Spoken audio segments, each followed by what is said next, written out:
From the book, Man, What a God. Chapter 2, Present with Us Everywhere. But is it really true that this God of the incredibly small and indescribably large is personally interested in people? Or did he, as some have thought, set the universe to run in harmony with efficient laws of nature and leave men to adjust themselves to the natural consequences of their individual and collective lawfulness and unlawfulness? When in April 1970 an explosion crippled Apollo 13 in space, Congress summoned America to a public act of prayer. After the command module had splashed down safely before the tense gaze of the entire world, astronauts Lovell, Hayes, and Swigert joined the chaplain of the Iwo Jima in the prayer of gratitude to the deity. Printed on the front cover, a photo of them with their heads bowed, in Time magazine, April 27, 1970. The reverence of these American explorers, each one a first-class scientist, contrasted strikingly with the confident report of Yuri Gagarin, the Russian cosmonaut, who, after making the first human orbit around the Earth, reported that he had looked for God out in space and had not found him. Christians everywhere were shocked by what they called the communist blasphemy, and they felt the same repulsion for Bishop Robinson's honest to God allegation that God was neither up there nor out there. It's certainly neither the cocky cosmonaut nor the blasphemous bishop is unique in doubting the deity. Indeed, were good Christians thoroughly honest to God themselves, many of them would confess that on frequent occasion it seems for the moment that God is neither up there nor out there nor anywhere else. It is all too easy, even for an experienced saint, to thrust his fist into the face of heaven and cry out in frustration, "Where are you, God? Why don't you hear me?" It is part of the purpose of this little book to give the Bible a chance to tell its own account about God so that we can decide on the basis of its own evidence if the God of the Bible does exist, and if existing, he is the God we should choose to love and trust. The Bible not only asserts, with great common sense, that our complex universe was brought into existence at the behest of an all-wise and all-powerful Creator rather than by chance. It also provides one evidence after another that the God of up there and the out there is also the constant friend of the down here as well. Thus says the high and lofty one who inhabits eternity, whose name is holy, I dwell in a high and holy place, and also with him who is of a contrite and humble spirit. Isaiah 57:15, Revised Standard Version. One of the earliest historical accounts of God's presence with man comes near the beginning of the Bible, in Genesis 28. A man by the name of Jacob had just lied deliberately to his father, cheated his brother out of a fortune, was running for his life, when somewhere out in the wilderness darkness overtook him as the sun sank behind the western mountains. He came to a certain place. The old account says, any place, the place where he happened to be when it got dark, and stayed there that night because the sun had set. While he slept, he dreamed that he saw a symbolic ladder set up on the earth, the top of which reached into the stars, and at the top of this ladder stood God, who said to him, I am with you, and will keep you wherever you go. I will not leave you. At this, Jacob awakened and said to himself, surely the Lord is in this place, and I did not know it. This is none other than the house of God. Isaiah.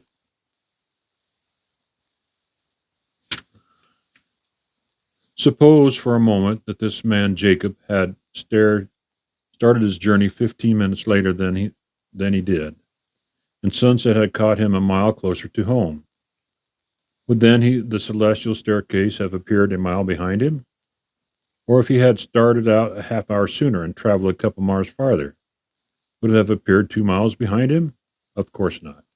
For God said, I am with you wherever you go. So any smooth place among the rocks where he might have lain down to sleep would have been to him the house of God. And any place he might rest the next day at noon while he ate his lunch would be the house of God.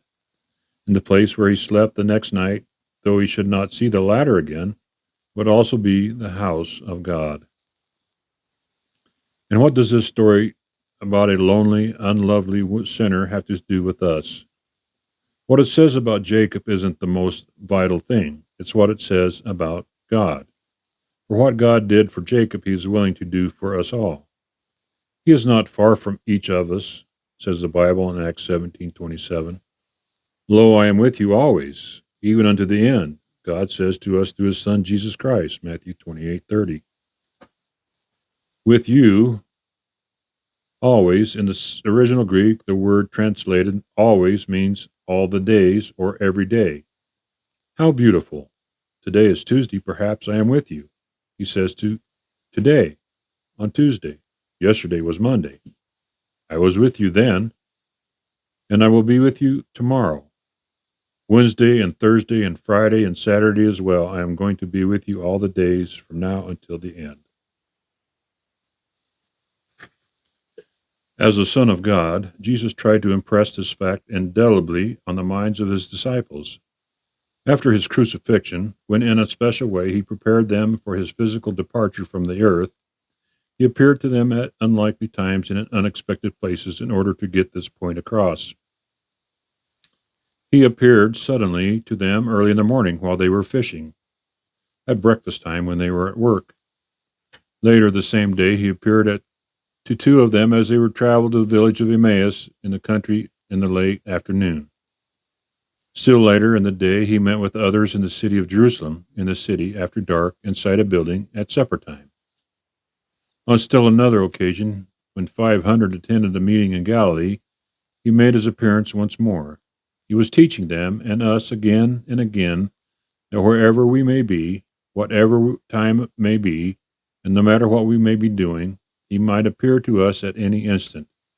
And even if he does not appear, he is there just the same. I am with you, he assures us, always, even unto the end. When you pray, do you notice the face of God bending over you in compassion and love? You may or may not, but it surely is. You don't feel the pressure of his touch. No matter. The hand of God is resting on your shoulder in love and gracious tenderness. What God said to Jacob, he says to every man, I am with you and will be with you everywhere you go, whether you realize it or not. In 1965, a bus was returning a load of teenagers from a field trip in Mexico to their school in the Shenandoah Valley in Virginia. All through the night, it had wound around mountain curves, but now, in the coming day, its route stretched out straight ahead, a modern freeway. Shortly after noon, Emil, having completed his shift at the wheel and making one more oil check, traded off with his assistant and dozed off to sleep in the seat beside him. Just 1 hour later, the new driver had an overwhelming impression that he must stop at once and check the oil again. Since the oil had always lasted 2 hours, he attributed the feeling to his being overtired and drove on. But the impression persisted, and at last he pulled reluctantly to the side and climbed out. As the traffic roared past, he drew out the stick, checked the oil, and found it to be all right. No need to add oil. Puzzled, he climbed back, took his seat, started the engine, closed the door, glanced into the rearview mirror, and laid his hands on the steering wheel to direct the bus back into the stream of traffic. But as he turned the steering wheel, it spun around lifeless in his hand. After many years of service, the steering wheel column had crystallized, cracked, and sheared off. As the realization worked its way back through the bus that the steering column had not broken during the night on the dangerous mountain curve, nor yet since daylight at the bus sped down on the freeway, but that it had broken while they were parked safely on the roadside. And that it had happened thus because an insistent impression in the driver's mind that he must check the oil now. The students began to whisper to one another in reverent tones. Surely God was in this bus, and we did not know it. It was not merely the miracle a disaster forestalled that led these young people to their conclusion that God was with them. Young Christians that they were, they had often studied the evidence of Scripture that God had promised always to be with us and that He keeps His promise. There are many instances recorded in the Bible when God, usually our invisible companion, had revealed Himself to people to prove His constant concern for our welfare. God talked to Moses far out on a lonely wilderness plateau. He talked to Elijah hiding for his life in the mountains. He spoke to Elisha in a grain field. Through his son, Jesus, he talked to Peter and James at the edge of a lake. He spoke to the diminutive tax collector, Zacchaeus, while sitting in a tree. He called to Paul on a crowded roadway. He visited with John at the sat alone in the island of Patmos. Unquestionably, he did so to prove that he talks to people wherever they will listen to him, for that is the kind of God he is. Of all the places God might have selected for his conversation with Moses, why did he choose a lonely wilderness plateau? Because Moses was a shepherd, and God wanted to talk with him where he worked. Why did he talk to Elisha in a grain field? Because Elisha was a farmer, and he wanted to talk to him while he was at work. He talked to Peter and James at the edge of a lake because they were fishermen, and he wanted to visit with them while they were mending their nets. He spoke to Paul in the middle of a roadway because of the time Paul was an itinerant persecutor, traveling to arrest Christians and slap them in jail. And God wanted to talk to him while he was busy, even with the kind of employment. The God of the Bible wants us to know that He is with us not only in church, but also at our work. When we're washing dishes and changing sheets, or repairing a TV set, or driving a pickup, or closing sales, or filling out tax reforms, or working at any other task, no matter what it may be. For this is the kind of God He is, the God who appeared to Jacob and to Adam and to Elisha and to Peter and to John and Paul and to many others in the Bible times, is the very same God of today. Think what a difference this knowledge could make in your own life. This knowledge that God is with you, what a lift it would provide when you are disheartened. What a conviction it would lend to you that you ought to do the right thing, and what courage to go ahead and to do it.